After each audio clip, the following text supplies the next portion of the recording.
One nation one election దిశగా అడుగు ముందుకు పడింది. ఈ బిల్లు లోక్సభలో ఆమోదం పొందిన నేపథ్యంలో దీన్ని జాయింట్ పార్లమెంటరీ కమిటీకి అధికార ఎన్డీఏ సంకీర్ణ కూటమి ప్రభుత్వం పంపించింది. 27 మందితో ఇదివరకే లోక్సభ జేపీసీ ఏర్పాటవగా ఇప్పుడు తాజాగా రాజ్యసభ జేపీసీ కూడా ఏర్పాటైంది. మొత్తం 12 మంది సభ్యులకు ఇందులో చోటు దక్కింది.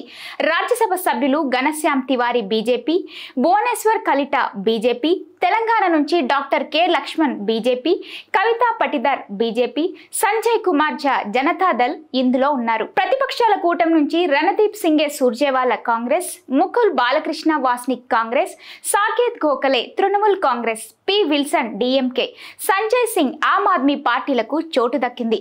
జాతీయ రాజకీయాల్లో తటస్థ పార్టీలుగా గుర్తింపు పొందిన బిజు జనతాదళ్, వైఎస్ఆర్ కాంగ్రెస్ పార్టీ సభ్యులు మానస్ రంజన్ మంగరాజ్, వి విజయసాయి రెడ్డిలను జేపీసీలోకి తీసుకున్నారు. కాగా బీజేపీతో పాటు YSRCP, Biju Janata Dal one nation one election బిల్లుకు మద్దతు పలికిన విషయం తెలిసిందే.